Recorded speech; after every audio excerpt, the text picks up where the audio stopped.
Hey guys, welcome back to the channel. This is my 2022 Toyota Supra 3.0 base trim model, and today I want to share with you the things that I absolutely love about this car. Let's get after it.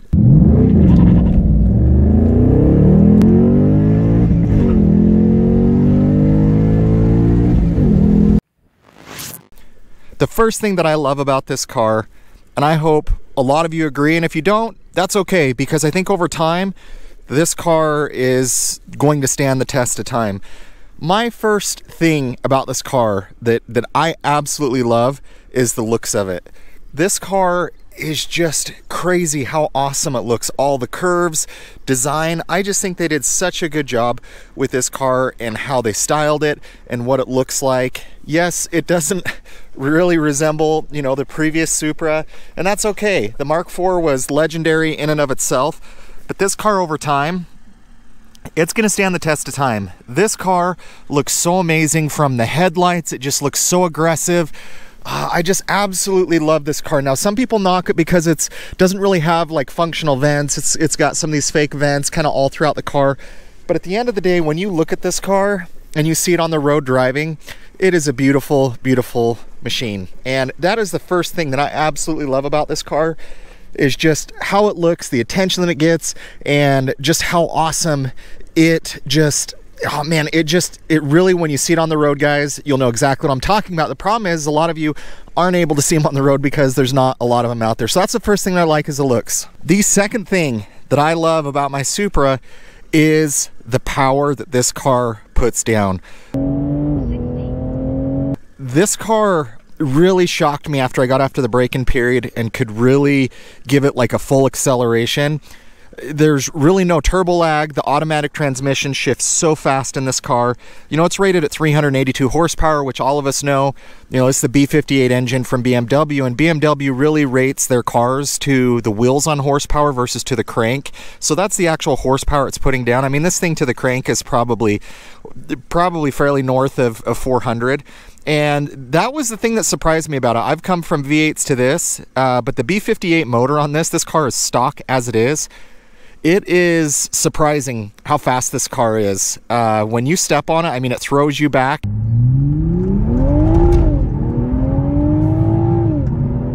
Coming from V8s, you know, I wasn't going to be expecting this car to have as much torque that it does, but it really puts down the power, and you can get to some pretty high speeds pretty fast. And once I can maybe do a downpipe or tune the car, I know it's just going to unleash a whole bunch more power. And these cars, just with just a small tune on it, you can wake them up like crazy. You can add another 100 horsepower very easily to these cars. And, you know, I think at that point, you'll have trouble putting traction down. You know, this car breaks the tires loose very similarly to any V8 that I've owned. You go 30, you go 40, you step on it, it's going to break them loose. Now, obviously, it's colder outside right now, so you're going to struggle to get traction. But that's the second thing that I absolutely love, is just how torquey the horsepower of this motor is. Just a blast. The next thing that I love about this car, and you could probably throw this into design, and you guys will find out the design of this car is really just what absolutely made me fall in love with this car.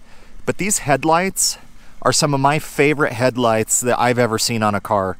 When you look back in the rearview mirror or see this car coming, they did such a good job with the design language on these headlights. As you guys can see, I mean, it's just full LED.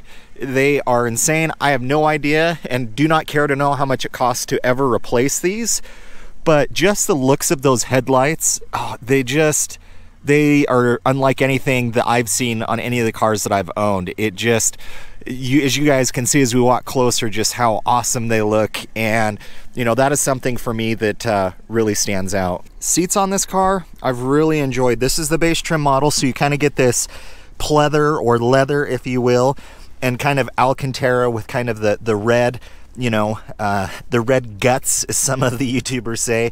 But these seats are actually really, really comfortable, and I'm really glad that I got these over just the standard leather. They're a lot more comfortable in my opinion, but the bolstering is perfect on it. I am really picky about my seats. I do like that it kind of extends out here a little bit, so it's a lot more comfortable driving it, but these seats are something that I've really enjoyed about the car. Another thing that I've really liked about the car is even though it's an automatic, and even though that I love manuals, I prefer manuals, I enjoy manuals, this is the first automatic sports car I've ever owned. But however, I love the design that they did on the shifter. It really resembles a manual transmission for me. So when you want to kick it over, you know, in sport mode, if you want to, you know, bump it up a gear, drop it back a gear, I've really enjoyed just kind of the shifter feel of this and the engagement from the paddle shifters to just how they made this feel. I think they did a really good job with it. Obviously, this is BMW, and that's something that is this whole interior, most of this car is BMW, but they did a really good job with this, and I think it really stands out to me, and it helps. I think it helps bridge that gap for people that maybe are used to manuals, don't want to come into an automatic, because when you're here, you can downshift, you can, you know, drop it back. At the end of the day, it makes it a lot more fun and enjoyable to drive. Another thing that I really like this back window in the car, and as crazy as that sounds, it kind of comes back to some of the design of the car, but there's really good visibility out the back of the car. On this car, I don't have any blind spot monitoring or any of those, any of the technology like that. But this window out the back is really easy to see out of. It's big, it's wide, and it looks really cool. And you know, visibility is something that's important. You know, obviously in here, the cabin's got a very dark feel to it, and I'll share that in my thoughts on that in another video. But anyways, looking out the back, it actually makes it, you know, more visibility than I've had in some of my other cars. But this back window, I just think the design of it, they really nailed it, just kind of that sports car look and feel. So another thing that I've enjoyed about the car is this car really simplifies your modes. You know, my Mustang had snow and ice mode, had track mode, sport mode, comfort. I mean, it had tons of modes. This car, you get sport, and you can hear the louder exhaust, or no sport. That's it. I like that they simplified that. It makes it easier. It just makes it nice. You know, some of the modes, you know, it's in other cars, it's debatable whether it does a whole lot, but they just give you sport mode or not. And I like that. They make it really, really easy. It's really just nice to not have to toggle through, you know, a whole bunch of menus and things like that. But at the end of the day, they just make it super easy for you to be able to put it in the mode that you want. And then obviously up here, you can configure your different modes, which makes it nice. So like if I throw it in sport mode, you can go in here and you can configure, you know, hey, I want my steering in normal mode. You know, I want the engine in sport mode, transmission in sport mode, but maybe I want the dampening in normal mode, and just to make it drive easier. So that's, you know, some customizable settings that you can do. I do like that it can do that. You obviously have like your sport displays down here that will, you know, share your power and everything.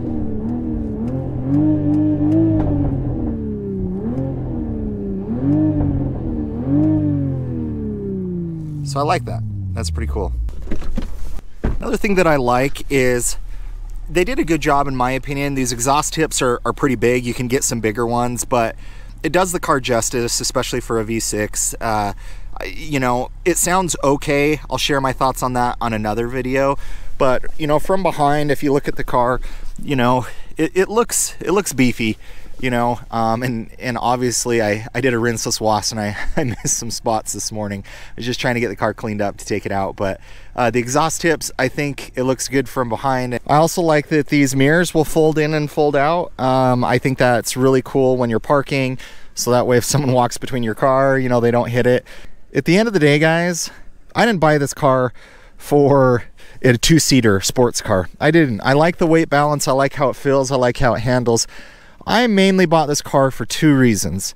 The styling is just off the charts for a Toyota / BMW. It's supercar level, in my opinion. That's the kind of attention that it gets. And number two, the power that these cars put down. People don't realize how fast these cars are and how fast they can be. Those two things alone are the reason why I bought this car.